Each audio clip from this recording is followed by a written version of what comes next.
Good morning, everyone. It's Joker, and today we are back with another slime video and the new Rimuru, the true Lord of Tempest, with the special art not drawn by the light novel artist Mitzvah, but drawn by the manga artist Taiki Kawakami. I was corrected on that last night. Has come out. It's actually the cover Rimuru of like volume 25 or something, it says in the news. But he is out, and we kind of saw what he did last night from his immediate skill preview. And during that video I immediately said that he's just kind of blah. And now that he is actually out and we have seen his kit, I will double down on the he is just kind of blah. Like, he's okay. He's his kit is generically good, but he doesn't really bring anything new and interesting to the table that warrants me saying like, he's a must summon, guys. Like, he's got really good skills. You're gonna miss out if you don't pull him right now. So looking at his banner first off, since we're here, it does have a lot of the characters that I thought that would be here. So we have the new Rimuru. We have Protector of Peace Rimuru and Shion. So this is the first time Shion has come back on as like a featured character on a banner since her initial release in August. And then we have the Prosper meta, Rimuru, Almizia, and Lumi. So, overall, it's all EX characters. They're all usable in their own way, shape, or form. It's just that for this specific tournament stalwart meta and the beat-down battle that you want to use this team for, none of these characters are good except for this new Rimuru. Because, maybe this Rimuru, because he's got ult and crit rate for himself. But he's got ult for himself and crit rate. But apart from that, Shion has ult resistance down. You can't use debuffs. Rimuru has crit resistance down. Can't use that. Almizia also has ult resistance down and a body and spirit skill, which puts an amber on the enemies, which they're going to cleanse. And then the ult buff is for earth and fire, of which your wind Lumi and your water Rimuru are not earth and fire.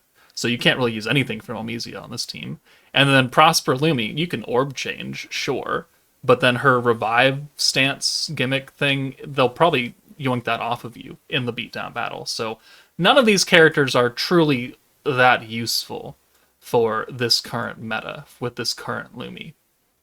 The banner also does have the tradable battle clusters and protection clusters if you do get to that 40 or 60 pity level. I actually had to go to 100 pity, which means I could buy both of them, which is great.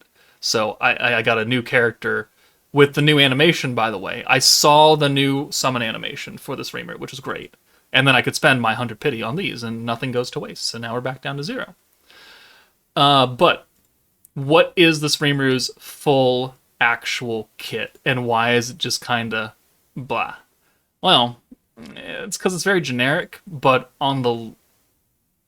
I've got other units to use, kind of generic.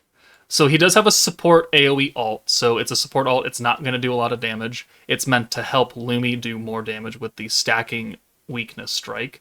His first skill, the one that we did not know, is a 50-point skill, 100% ult damage, and 50% weakness strike for all allies, including the back line. Which, objectively, this is a fine skill. It's cheap, 50 points for a 150% buff. 100 ult, 50 weakness strike. That's cool and everything. It's just that there are a lot, and I mean a lot, of ult buffing characters already. And weakness strike, I've just gone through that whole rigmarole where if you're type neutral, or you're not type advantage specifically, weakness strike doesn't do anything for you.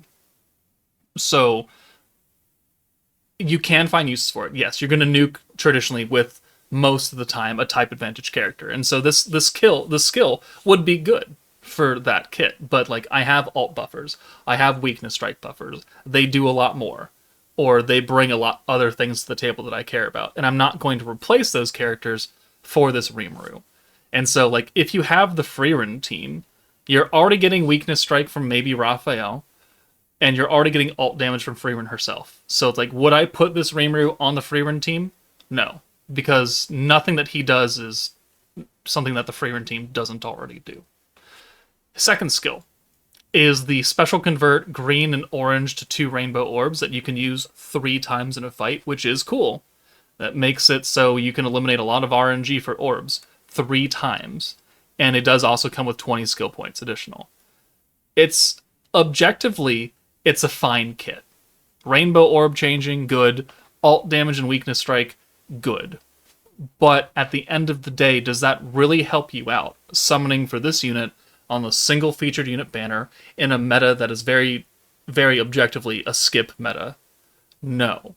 I do not recommend that you summon for this Rimuru. He will come back. Even though he's got special artwork, it is not a collab character. He will return on future banners. He'll be in the ticket batches that you could maybe get like a selector ticket for in the future.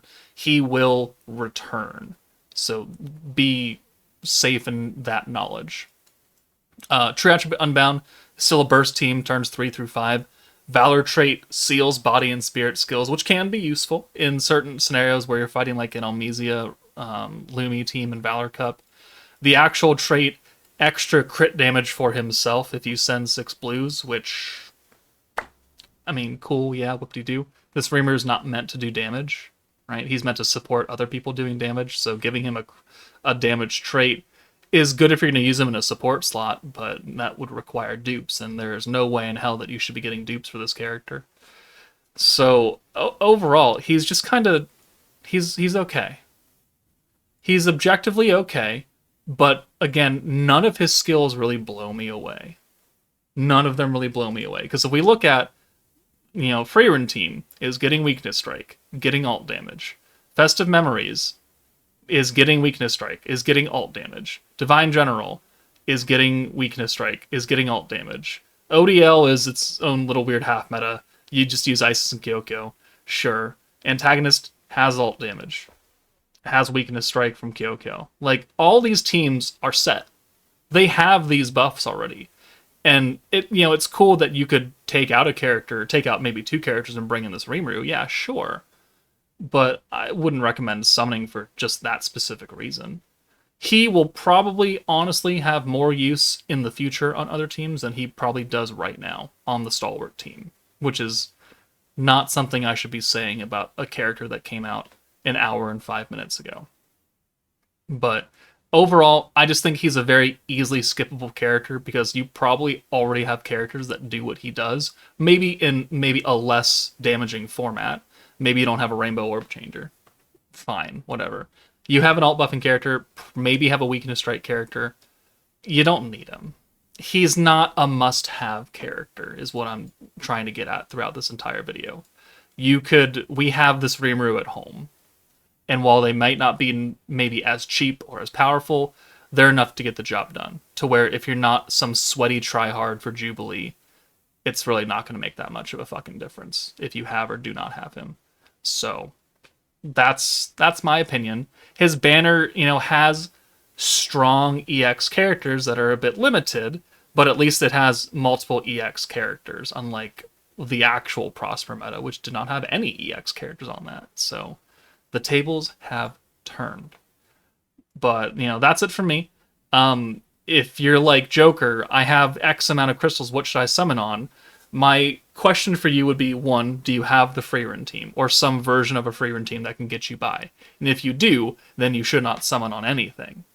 And if you are a brand new character, and you're like, or a brand new player, and you're like, I haven't done anything, what should I summon for? It's going to be either this banner, or it's going to be this guaranteed EX banner, just so you can get a good pool of units.